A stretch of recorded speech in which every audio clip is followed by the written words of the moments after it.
Hello and welcome to another Games as Lit 101 review roundup, where I give my relatively brief thoughts on whatever random things I've been playing lately. The last couple have been relatively heavy on AAA games, so this time it's all about indie games. And whatever Trails in the Sky is. Definitely not indie, but very underplayed? I don't know. In any case, let's get started. The World Next Door, completed main plus extra content. I've had a fascination with puzzle-based battle systems ever since Puzzle Quest Challenge of the Warlords almost justified my owning a PSP. Almost. Okay, jokes aside, I'm fascinated by the mechanical ingenuity of the genre. To represent something with abstracted puzzle mechanics is a fascinating thought exercise, and when done well, it can lead to some very unique and interesting battle systems with a whole ton of metaphor packed into its mechanics. So wrap that gameplay up into a cool extra-dimensional story and add a couple aesthetic touches reminiscent of Supergiant games, and yeah, I am very much here for this. The World Next Door is about a world called Emrys that's connected with ours by a portal that opens regularly every few decades. Our protagonist is a real nerd for Emryan culture, and she has friends there she met through the internet, which apparently is interdimensional now.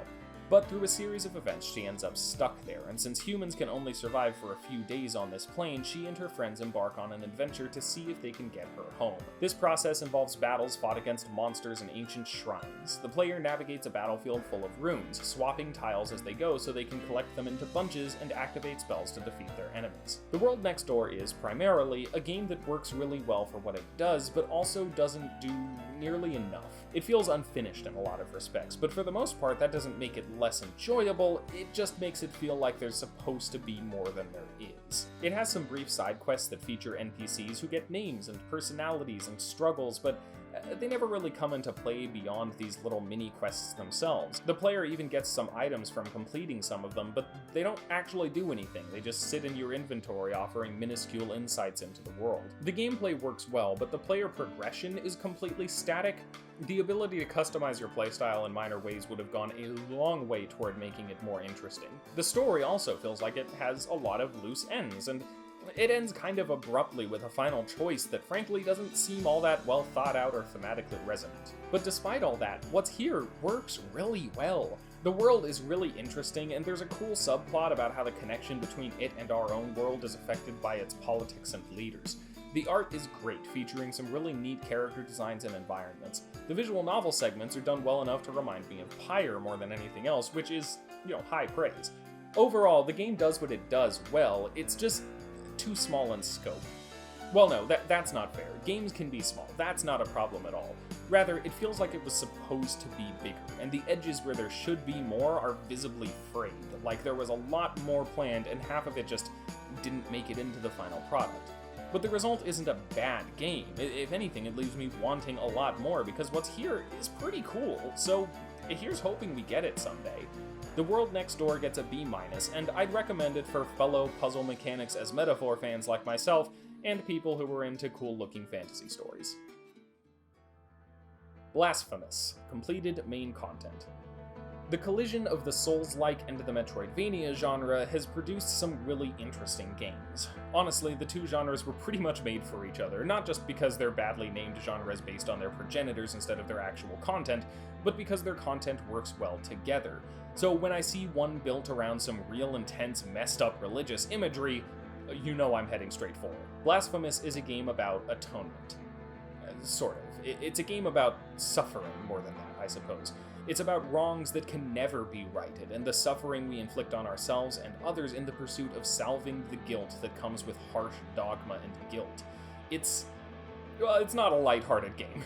Like the best Souls-likes, it learns not only from FromSoft's punishing combat, but from the world building and storytelling as well. There's a lot to piece together here about this fantasy world, its history, its mythos, and your place in it, and it forms a really compelling picture. I feel like people like me who grew up with religious guilt complexes but are still heavily involved in the theology and imagery of that background will especially connect with the game on this level. I mean, I was raised in an evangelical church in the foothills of Northern California. This game's inspirations are a good deal more intense than my own church-going experience, but still. This is a world built entirely on the idea of divine guilt and punishment, and the result is seriously messed up, and I love it. Along those lines, the game is a visual treat. Not for the faint of heart, mind you. There's a lot of blood and gore and giant naked people with multiple swords stabbed through their chest and monsters with blood running from their eyes, and You get the picture. The imagery here is really intense and packed with religious references and symbolism, effectively forming its own language of religious belief and oppression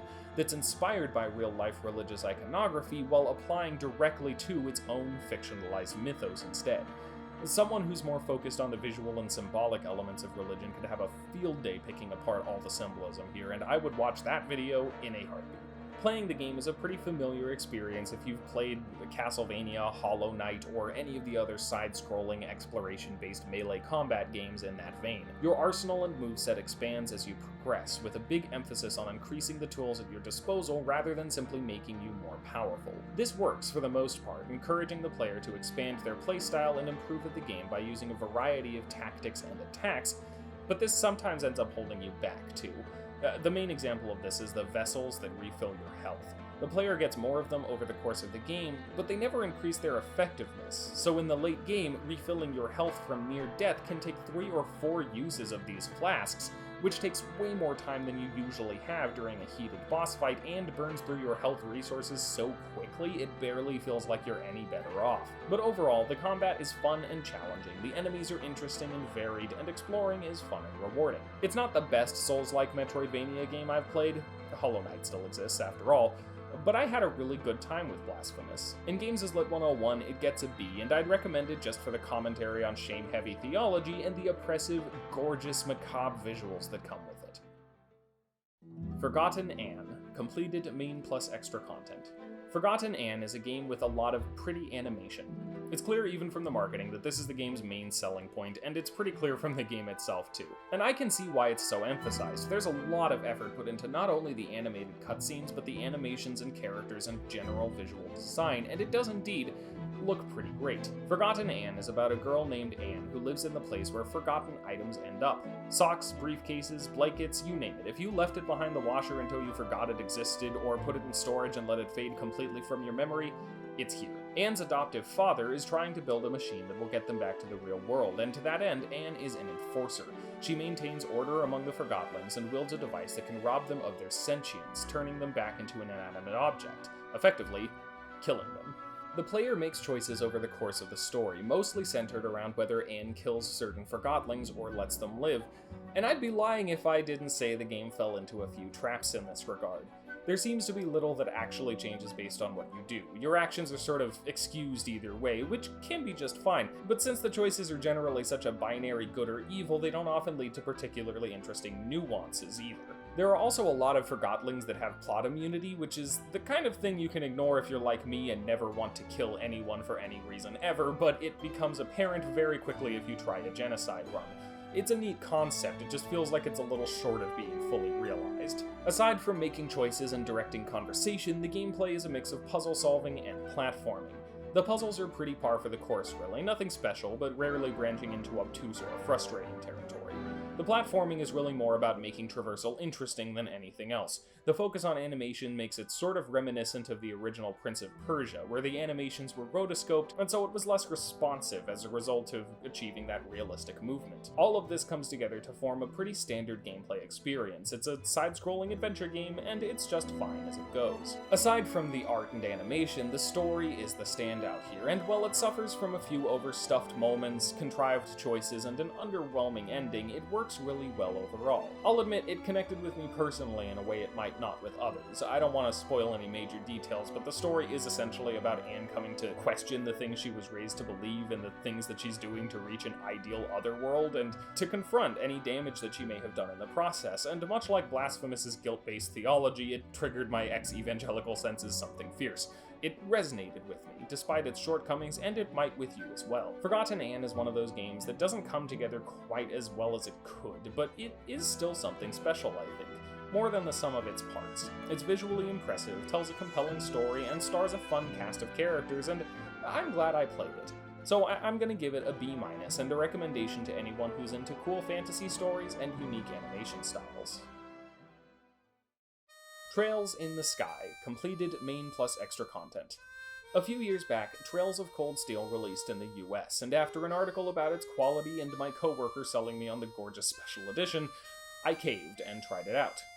And fell head over heels in love. A few Cold Steel games later, I wanted to play the older games in the series, so I started at the beginning with Trails in the Sky, which seems to be widely regarded as one of the best. And I can see why. Trails in the Sky follows a young woman named Estelle. Her father is one of the top members of the Bracer Guild, sort of a decentralized social workforce that can be hired for whatever jobs people need them for, even dangerous ones. Estelle and her adopted brother Joshua just finish their training when their father disappears on a mission, and the two of them take off to tour the kingdom of Liberl in search of him. As with most games in this series, the premise and structure belies a far more complex narrative. While the game is ostensibly about journeying from place to place and helping people with their problems in a pseudo-episodic format, and it often feels more like a slice-of-life story than a fantasy epic, pretty much all these seemingly loose ends come together into a tale about scheming politicians, ancient civilizations, and secret identities, and it works far better than I would expect it would on paper, primarily because of the game's absolutely fantastic cast. Estelle and Joshua are the only constant party members. The rest of the playable characters are on and off members of the party, showing up here and there to lend their strength, and taking off when their role in the story is done for now. That sounds like it could be annoying, but each of these characters are so colorful and well developed, even without being present through the whole story, that it works beautifully. The game has such a strong sense of character writing that I fell in love with all of them, and meeting back up with them after an absence was always a uniquely fierce joy.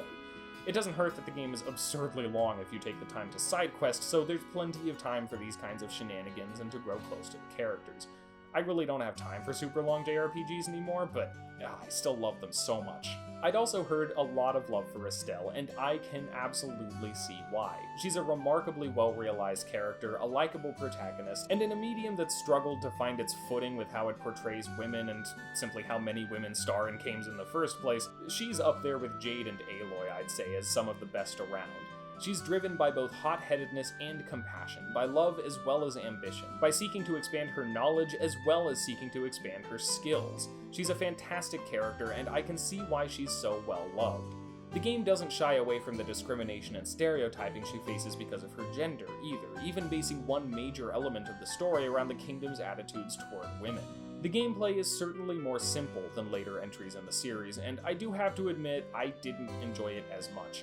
The basic concept here is a turn-based system that incorporates player movement and positioning, sort of like Chrono Trigger if you could move around at will. Overall, it works really well. It's a great combat system even in this relatively simple format, but the joy in these types of systems, including some of the later games in this series, is in working them to design roles for your characters and maximize their effectiveness in various roles until you can make them just obscenely overpowered if you play your cards right. Trails in the Sky has far more simple combat features, as well as significantly lower varieties of items, spells, and orbments to diversify and strengthen your party members. It's not entirely fair to complain about the relative lack of complexity in earlier entries of a franchise, obviously, so it's hard to blame the game on this front, but it did affect my enjoyment a bit. It's hard to review this game comprehensively in this short format, or even in a longer one, really. There's a lot here, most of it great, and I really loved it. I can't say I regret starting with Trails of Cold Steel, either. It's separated enough from Sky that I enjoyed recognizing elements that would matter in later games without having been spoiled on any significant plot details. So if you think you'd enjoy a more modern JRPG a bit more as a starting point, I don't think there's anything wrong with starting at Cold Steel 1 and 2, at least before 3 starts bringing things in from all over the place. But regardless of where you start, and you should start somewhere, seriously, this series is fantastic. Trails in the Sky is absolutely worth your time. I'm giving it an A and a recommendation for anyone who loves a good JRPG. So there's another batch of games down. I'm planning to continue my journey through Devil May Cry soon, plus my first foray into the Yakuza games, which I am very much enjoying so far. If you enjoyed the video, you know what to do with the liking and subscribing and all that, plus check out the link to see Games is Lit 101 on Patreon. Until next time, class dismissed.